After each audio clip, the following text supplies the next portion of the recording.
Come with me, I'll tell a story that you might have heard before. Graphically novel, but the same old trouble. Villains always knocking at the door.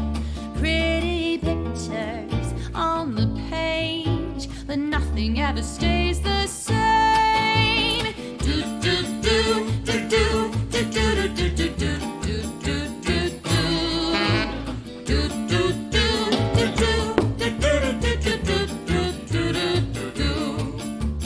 Come at me, and I'll show you something you ain't never seen before. Right or wrong, or can't we all just get along? My mask is no different than yours. Pretty pictures on the screen, but nothing's ever as it seems. Do do do do do do do do do do do do do do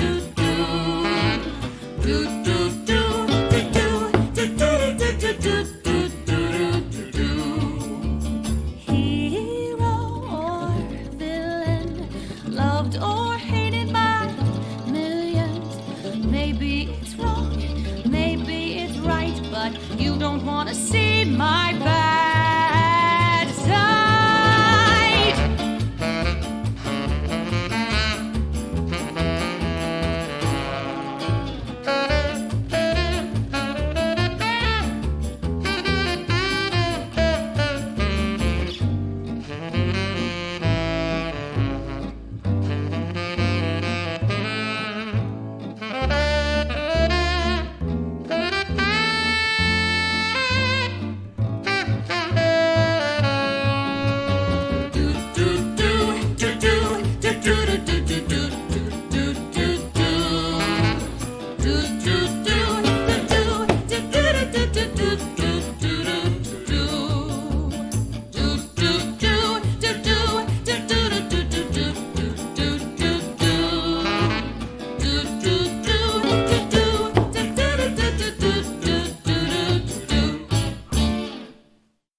Again, and welcome to Graphically Novel. My name is Josh Wasta, a.k.a. Fallout Fury, and with me, as always, is the Floronic man to my Swamp Thing. My interest as this series kept going. It's fair. Yeah. And with us for this entire season, the lovely and talented Miss Jennifer Holland, the Baronessa. Thank you very much. And we, as we've been doing this season, have a guest. And I'd love to introduce our guest, Will Azbill. Thank you for being here. Well, thank you. Yay. Hey. Well, you had, out of a laundry list of episodes that we were doing, chosen Swamp Thing. Specifically, the second part of our More series. There's kind of a deep-seated reason for this, because I was one of those kids that my parents were kind enough to buy me one of those Swamp Things t-shirts in kindergarten or something like that. It was in blue, and I'm really sad that I don't have it anymore because it was the Alan Moore artist designs from that series. I was also one of those kids that grew up trying to run the TV and catch episodes of the 90s Swamp Thing where they had a little kid in there, there getting like captured and shit all the time. Well, hey, it worked for the Hulk. Let's do it for Swamp Thing! Nothing will go wrong if you include a child in a series or a movie and or show. It's all about horror. Yeah. We've been asking all of our guests this season, what is your background with comics? I have spent many a time on a Thursday, Friday, or Saturday nights not going out to high school drinking things and just reading comic books and or watching comic book movies, rereading reruns on Marvel and DC Comics. I've even done some nerd theory communication. I was actually writing a paper on the implications of perpetuating stereotypes of overweight individuals within the medium of graphic novels. For instance, on a run on Avengers The Initiative, they were recruiting all these young teenagers, indoctrinated in all 50 states of superhero teams, and they had this one specific run where they had a kid named Boulder, basically the equivalent of Juggernaut. He couldn't drown, he couldn't burn him. The problem is, he was stuck being a teenager. He couldn't grow up. he was also overweight. So he was stuck in that physical form of being overweight. So you could put him through all the military training you could do, he wouldn't lose a pound. He was literally locked into this one issue, and it was just kind of cruel because Taskmaster at that time, because Norman Osborn had taken over and they replaced S.H.I.E.L.D. with Hammer. Right. Taskmaster was his drill sergeant, and Constrictor was another trainer on the base, and they're just trying to teach him, and they're like, I don't know what the fuck to do with this kid. Like, he can't do anything. Wow. And they called him Butterball Oof. instead of his code name. What is your weakness? I'm too fat to age. I finished that issue and I'm like, I literally want to write the writer for this particular issue and be like, what the fuck is your problem? Because all I was thinking was the fucking scene from Full Metal Jacket with Vincent D'Onofrio's character just couldn't get his shit together and freaking out. But instead they washed this Boulder character out. This is bullshit. I'm pissed. Wow. Dear sir, number one, how dare you? Firstly, just at me next time. So what was your first comic? It was this issue of Venom with a team Venom. member named Mace. It was this combination thing where they were fighting fucking soldiers or something like that in the underground homeless center of California, Los Angeles or something like that. He's like eating like all these bad guys and shit like that. I'm like, fuck yeah, that's awesome. That's from the 90s. Right. I also remember reading this X-Force run where it was Multiple Man had actually got infected with Legacy virus. And they were Mutant AIDS, pretty much. We want to talk about AIDS, but we can't bring up AIDS. Right. What do we got? So, Legacy virus. This one girl, I can't remember her name, she somehow vorpals them into her body, brings them back out, and is like, you're cured. And then she's like, cough, cough, cough. I'm like, what the fuck? And turns out, Multiple Man, when he makes duplicates, they're douchebags sometimes. Like, yes. I remember one run where it was Multiple Man running into the Smithsonian Museum after his duplicate. The duplicate grabs a Kermit puppet. He's like, hey there, buddy, and then punches him in the face. And I'm like, oh, I love this. This is great. Some of his duplicates run away from him and refuse to be reabsorbed. Yeah. That's my favorite part of Multiple Man. He's a really fun mutant. And what's really insane is somebody explained the power set to me. All right, I want you to go out there and study philosophy and Dostoevsky and shit like that while I go fight these other bad mutants and stuff like that. Comes back and all of a sudden he's got a new hypothetical perspective on life because of philosophy and shit like that. This is weird. And this also makes me kind of, hey, I'm busy right now. Can you go learn how to play Clearwater and Smoke on the River for me? We can loop this back to Swamp Thing. Would you say J.B. Braddock's then eat his clone and therefore absorbs their knowledge and consciousness? Goddamn fucking worms. Bring it back to Swamp Thing. Bring it back. We watched the series. From 2019? Yeah, from last year. The new one. Yeah, the new one. It started out so good. I really wanted to like it. I wanted to like it so bad. And I did. It just kept slowly disappointing me with every episode. Was it much like a Swamp Thing, slowly slogging through the swamp? Yes. And not really going anywhere and not giving you the pathos you want? I think it was more that it was like a CW show. Yes, thank you. And let me just preface that comment with, I hate CW shows. They seem like they're going to be really good, and then they're overwrought teen dramas, no matter the age of any of the characters. I'm going to play a very popular song right now behind your speech to make it even more powerful. Now you have to profess your love again to Josh. While that song plays. If she's talking to me, though, and I'm Archie Andrews, I have to take my shirt off. Yes, do it now. I'm directing the show. Well, does that mean I get to be the crazy blonde? Awesome. Betty, Awesome. yes. We've watched a few CW shows. She has watched Supernatural with me, and that's a barely okay, but there's still even moments in that. It's super campy. It's self-aware. Right. But Arrow, come on. There are moments in Arrow that I looked at her and I just went, you are watching the CW. Well, yeah, I mean, and he got that because we would start watching something and I'd be like, the CW. Right. It would just pop up in the bottom. At least it's better than the frog popping on nowhere at the top hat go, it's the W bird. Actually, if you think about it, those scenes where there's the people making out in the shower and like the scene and everything, I would love the frog to just pop up. It's the W bird. We were watching with Kat and Troy through all of Crisis on Infinite Earths. Oh, yeah. And so all of those end on this really deep drama film. The CW app has very, very few commercials. Oh, yeah. And it's generally the same 3 will run in the same order. But it's the one that starts with Dr. Evil going, "How about no?" So it'd be like this really deep, like, "Oh my God, Oliver's dead. What are we going to do now? How about no?" That was pretty hilarious. But to go back to the first episode of Swamp Thing, we've got a very different perspective on our strong female lead, for one thing. Abigail Arcane is a Center of Disease Control people. She's trying to quell. By the way, the worst CDC The person. worst CDC doctor ever. The worst! She's the worst. She is the worst. As bad as Paul Walker is in the Fast and Furious franchise, as bad of a cop as he is, Abby Arcane is that bad of a CDC runs person. in. Yeah, Just runs in. This person's sick. Gotta run in. We're looking for a person. Their daughter has got some weird disease in the hospital. We're going to the house. We walk in. The house is all covered in weird plants. I haven't bothered to put on any gloves yet. I haven't bothered to put on a mask. I'm just wandering around with a flashlight looking at stuff. I've got another guy with me. It's a cop. Let's back up 1 or 2 steps. Back that ass up. She is not even a good doctor. Okay? She's not a good researcher. She works for the CDC. She works with disease.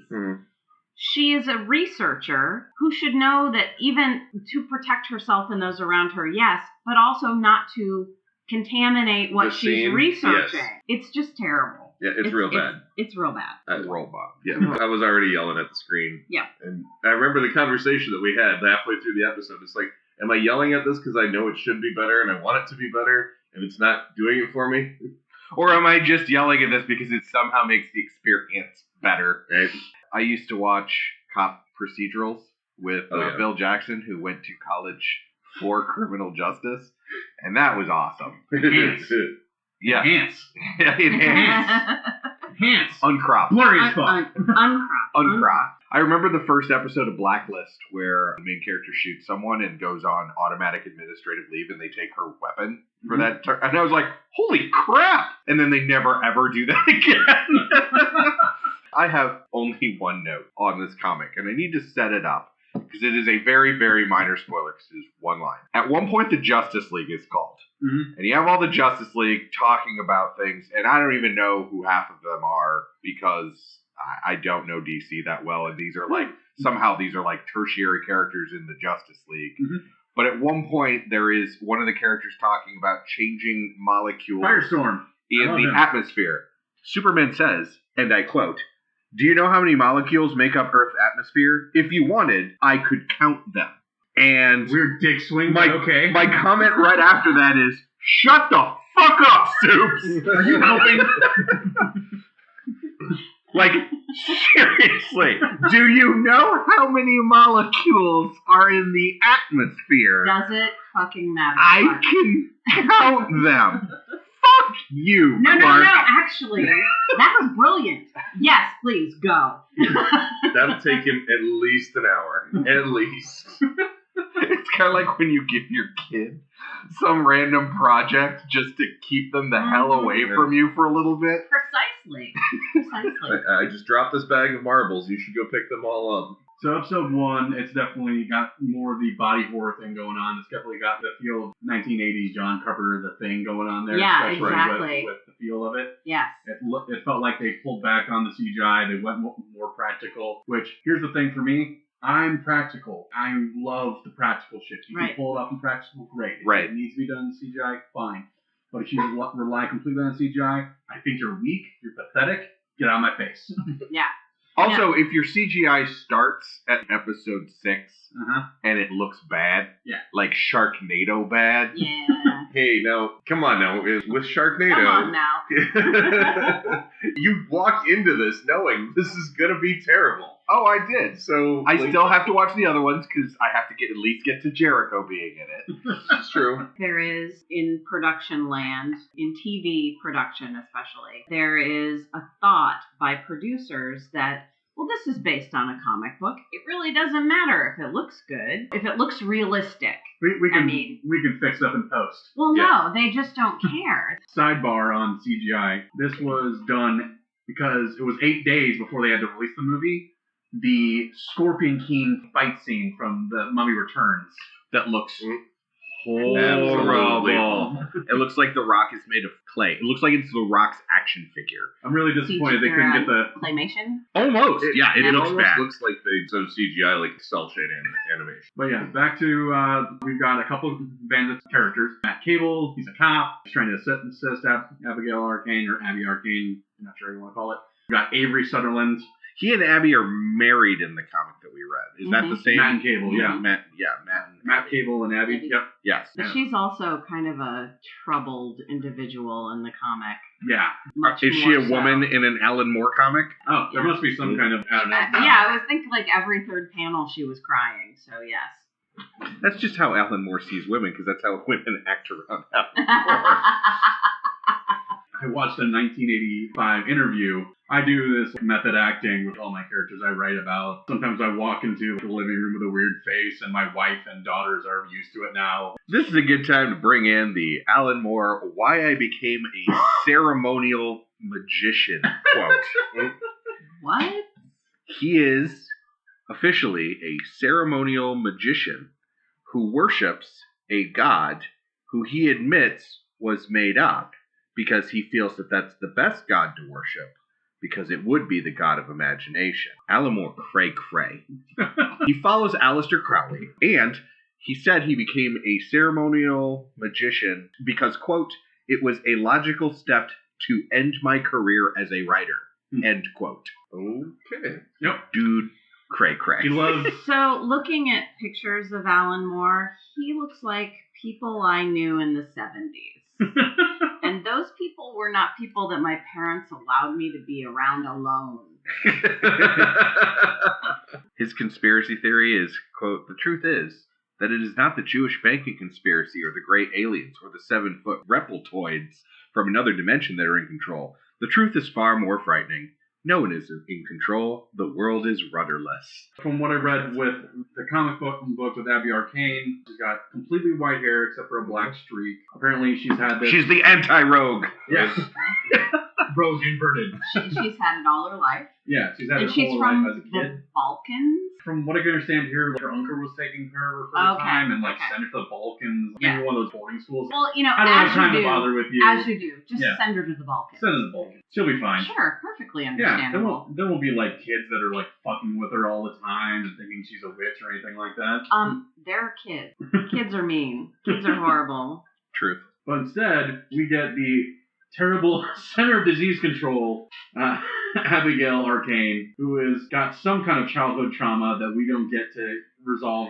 It was so bad that when she got back to the CDC and they're like, "No, we're taking your case from you," I'm like, yes, you should Absolutely. do that. Give it to a real scientist. She's the reason coronavirus is around right now. Well, also, it's like, yes, give it to a real scientist, a real researcher, but also not a single person. You should have a whole team down there. Right. 'Cause this is bananas. And your lieutenant, the second guy who is going down there with her, gets sick too. I'm like, fuck, man. Right.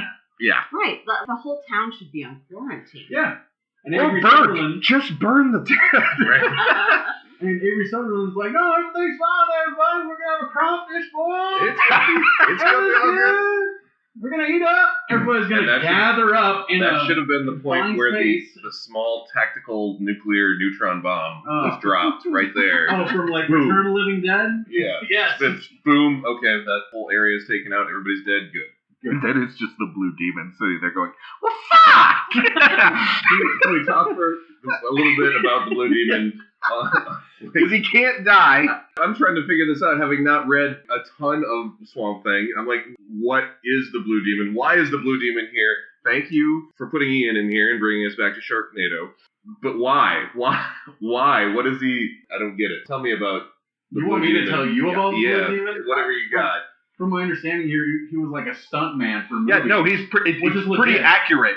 The show is pretty accurate to how he gets his powers. But from my understanding here, the way he's able to do the blue demon shit, it's all like a power suit option. Like he's literally, you know what I need for a power suit? Something that scares the living bejesus out of fucking West Baptist Church supporters. And now we're back to Freebird. Why are you here? What are you doing? Why are you made a deal with a devil, a demon, something, and... You made a deal with a producer. Yeah. We're going to get a fucking, bounce-off series from the Swamp Thing. This was going to be their second volley for the DC universe. Yeah. Seasons of shows, most likely. They're like, well, that burned up. But I'm bummed. I feel like if this was the DVD, Swamp Thing the series, and they just kind of stuck some piece of chewing gum on the side of it and said, and this is how we're going to start off the Blue Demon spin-off series. Please don't. This was basically just our filler for the little bit of plot that we had for this whole first season. Yeah, I gotta say, when he goes to the edge of the city and puts his hand out and is burning himself, that's kind of how I felt about Cedar Rapids, Iowa, till I was like 18.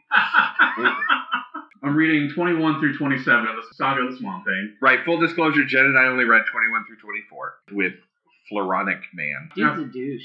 I think he only goes completely insane when he actually connects with the green, but he's got... When he eats Swamp Thing? Yeah. Oh, it's just a yam. It's fine. That is a tumor. Yeah. He ate a Swamp Thing tumor. Delicious. Side note, I really felt like those yam-like things were Swamp Thing, getting rid of all of the bad waste? juju. Or bad energy. He was processing and he was getting rid of the bad stuff, and that's what those were. Right. Psychic waste. Yeah. Okay. Yeah. There we go.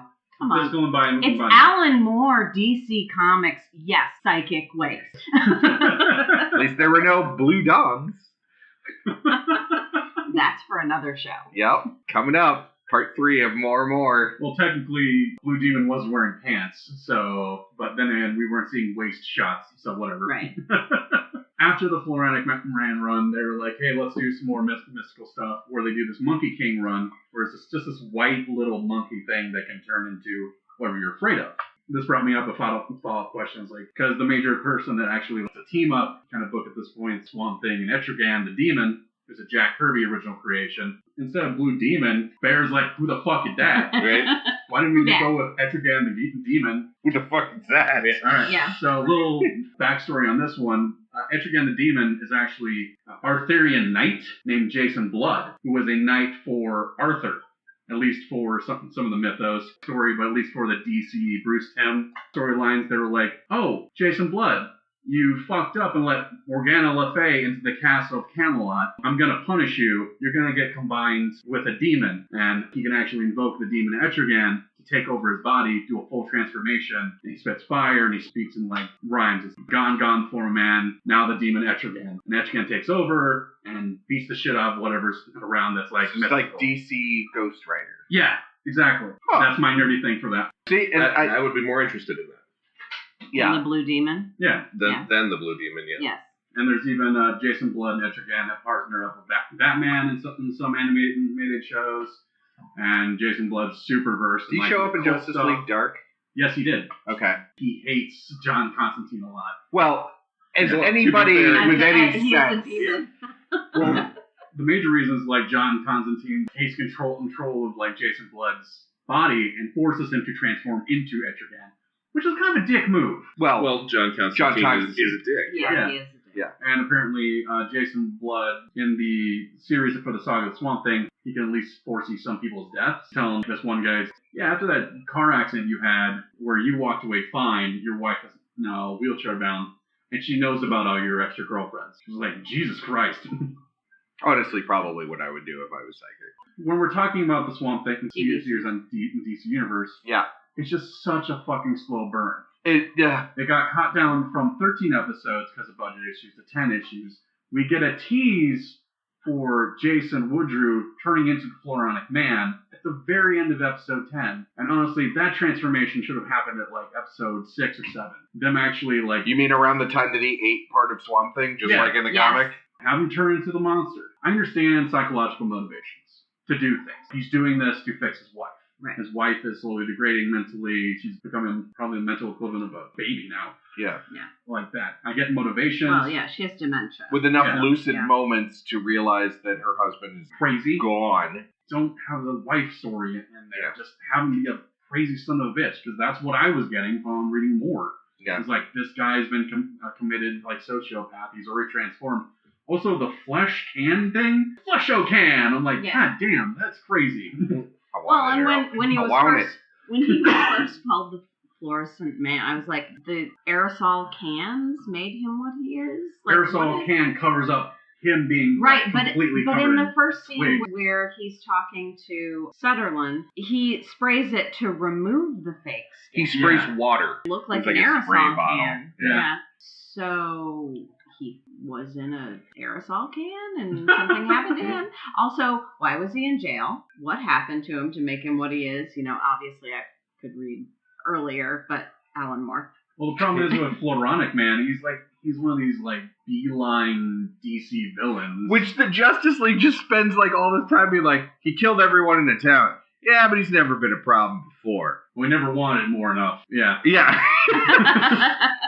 Without spoiling the comic, let's just allude to what he does to a small town in Louisiana. Oh, he treats them like steak. And how Meat bags. Meat bags. freaking Screaming meat. horrible Yeah. the end result of that is. Yeah. Poison Ivy could learn a thing or two from the Swamp Thing comic. And what I really love about, like, Moore's writing is he doesn't just focus on what the actions of a villain does to the hero. He also focuses on these sideline characters, like this one police officer who happens to watch the video, and he's like, I gotta go home and cut some shit down and burn some shit down. Right. I was like calling his wife and like Yeah. throw out all the houseplants. Yeah. I am slashing and burning my garden. I am destroying this tree, which we grew when we bought this house. He's an older man now. It took a long time. Also, I really love the combination of the artist who did these works. If they want to do something horrifyingly disturbing, they do it. If they want to do something beautiful, they do it. They've got their talents down. This did not encourage me to read more Swamp Thing. I would probably not keep reading. However, it has made me more curious about the concept of the Green as an entity in the DC universe, because I am interested in why the hell Poison Ivy is hanging out in Gotham City and not making herself one with the Green. Well, I think there was one like issue where she actually married Swamp Thing or something like that. Makes sense. Yeah. And then there's the Harley Quinn Batman team-up movie where Floronic Man working with Poison Ivy in order to turn all the humans on Earth into plants Yes! in order to enforce some kind of ecological change.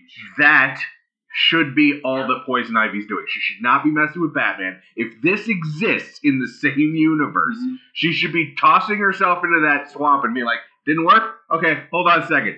Tossing herself into the swamp again. But she's a city girl. I understand that. You can go visit the swamp, but it's not where you want to live.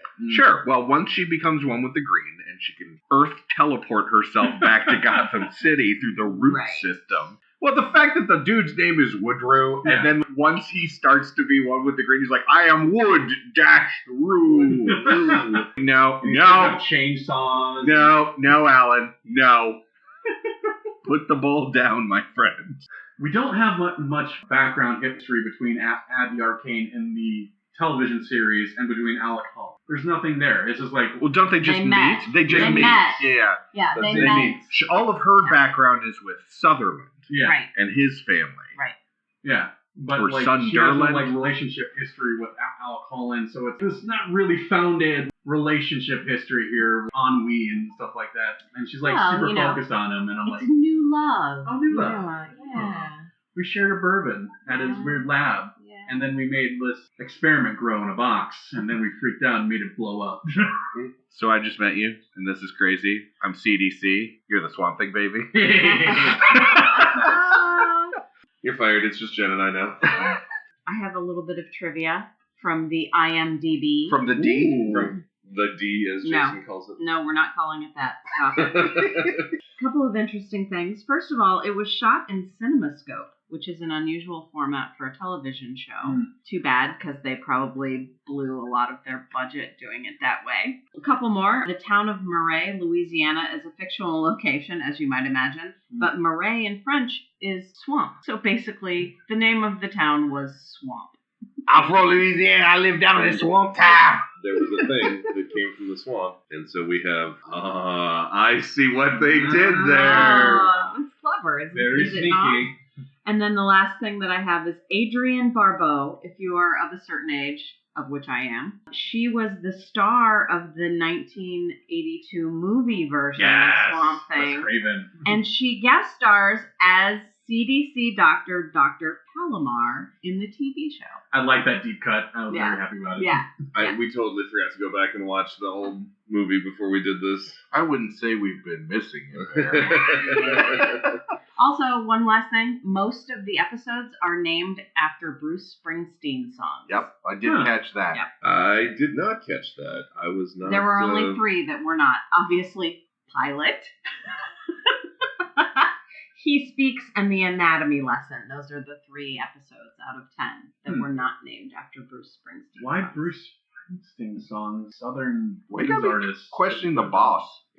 Sometimes you gotta question the establishment. Random side question here. So Swamp Thing's Beauty and the Beast, but with dendrophilia? Is that what's going on? Well, there's no Kristen Couric. Because in the comic book at one point, Abigail is like, you smell good. And I'm like, this is awkward. I guarantee you he smells like the Mossman He-Man action figure. Which you have to be of a different certain age to remember that the Mossman He-Man action figure smelled like moss. I imagined that he smelled similar to moss, but I can guarantee you he did not smell good. No. He should theoretically have been able to make himself smell like about anything. That's true. That's very true. Also, another side question. At the end of the series, Woodrue transforms into the Floronic Man. It's a very decent practical effect transformation. I liked it. Does Woodrue use hedge clippers to trim his bush? I noticed that he did have like a Speedo-ish shaped bush around his lower midsection in the comic. Bear is kind of dumbfounded right now by this. I don't know how to. Or is it a weed whacker? I was about to say, I don't know if he's straight razor or electric. Well, also, he would really chafe at the idea of calling it manscaping. Really my brings God. another term to garden weasel. Can anybody really call it a bad series, though, as long as Jake Busey was in it?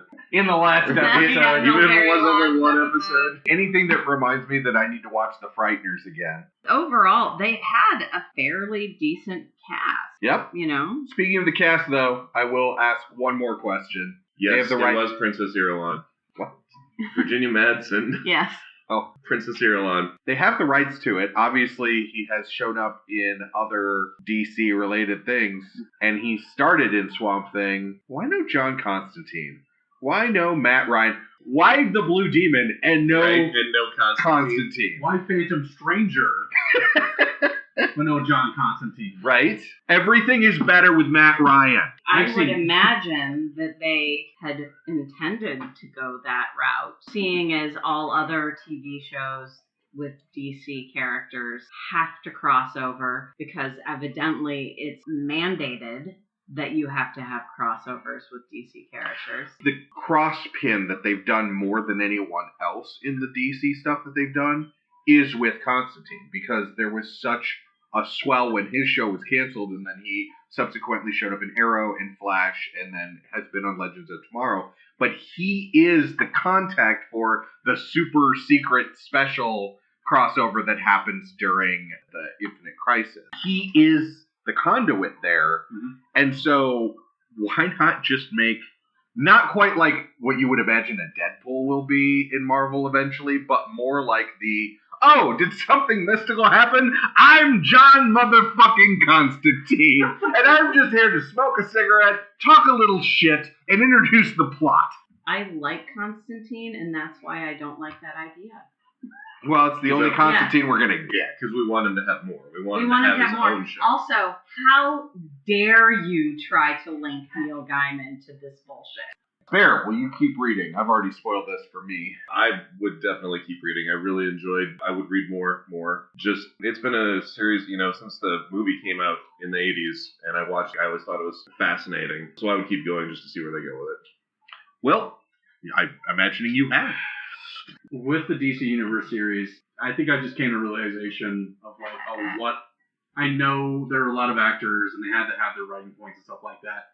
But I didn't care about Avery Sutherland and his drama with his wife. I didn't care about the wife and her teen daughter. I didn't care about Sheriff Cable, the woman hooking up with Avery Sutherland. There was like so much goddamn CW personal drama. I'm coming here to watch a show about Swamp Thing. I'm coming to watch a show about an entity who has the consciousness of Alec Holland losing its fucking shit. Yeah. Because it's actually a plant.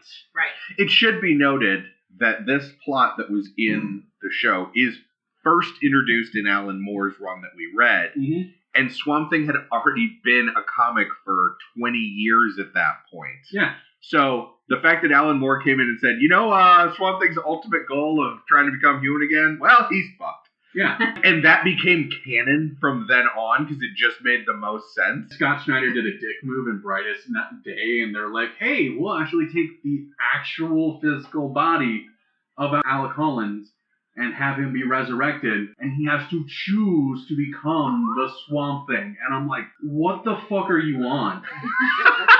This guy's been dead for umpteenth over this many years, and you're like, yeah, this is a weird choice to do. And then that's the point where they're bringing in more of the Avatar stuff.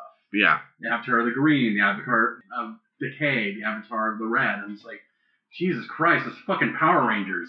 Jen, will you keep reading? Probably not. What I read was compelling. I did not find it arduous to read it, aside from the I am the old trademark. And my eyes, so much super tiny writing that's really squished together and it's hard to read. I will agree, like Prince I was reading off of, the white on the black was really muddled up. I'm not sure if it was just a bad DC print or something like that. Yeah, I don't know if it's... First, story with Woodrue, the anatomy lesson. The very first page that I opened, it was like, okay, we're starting with 21, and I opened it up to this. And I was like, are you kidding me? Yeah. So hard to read, but it was compelling. He is a weirdo freak, but Alan Moore can write a good story. I've already said I would not keep reading, and once more, I'm fine with the series being canceled. Yeah. Although, having now seen the second season of Titans, it got better. They could have made it a lot better. I think in this whole thing, I'm just finding that as a young man, I loved Alan Moore. I loved V for Vendetta and Watchmen and League of Extraordinary Gentlemen and even some of the stuff that he did in the greater DC universe. Young man, don't you love Alan Moore? I think I've moved on. Alan Moore did some great things, and I'm really appreciative of him. It's like looking back at angsty teenage poetry at this point. I got Warren Ellis, who is mad at the world and has a much better way of expressing it instead of Alan Moore's fuck it, burn the world down. Warren Ellis is more, here's why the world sucks. Make your own observations. Yeah, no, Warren Ellis is more like, this is why the world is on fire. Right. And I'm drinking whiskey. Yeah. Fuck all you. I'm gravitating more towards those writers now. Even Kieran Gillian. Those kind of stories are really what's captivating me now and what I read when I'm not reading for this show because it doesn't have media aspects. But there are a lot of things out there that will point out the flaws in the world without having the anarchistic tone of, and we should all rise up and destroy it. Like, but Alan, really, your overgrade ass isn't running up to Parliament to try and blow it up, so you're not doing a whole lot other than casting spells. That'll do it for this episode of Graphically Novel. Will, give us a little plug. Tell us what you're up to and where people can find you. They can find me on Facebook at Will Azbill. I'm also on Twitter as Billy Boulder. You got a couple side hustles, don't you? Oh, yeah, me and my buddy Josh Pfizer, we watch terrible superhero movies and we're a podcast about it and talk about it on Duper Heroes. I believe we're on a couple different formats. Just put in Duper Heroes for, I believe, SoundCloud, Stitcher. I can't remember the other formats he normally plugs. All right, so check that out. Yeah. We'll see y'all next time. Take it away, Vandello.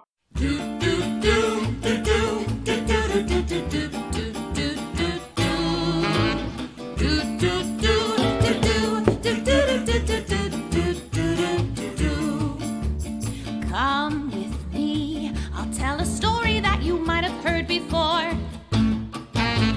Graphically novel, but the same old trouble. Villains always knocking at the door.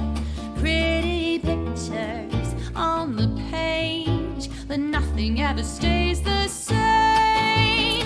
Do do do do do do do do do do do do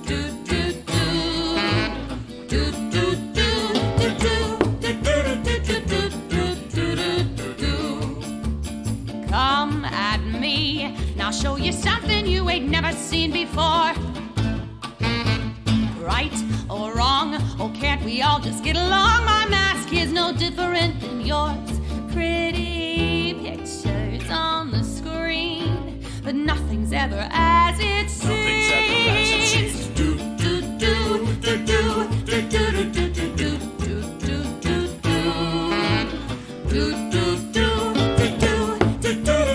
do do do do.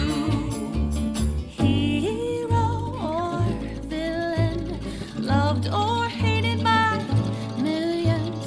Maybe it's wrong, maybe it's right, but you don't want to see my back.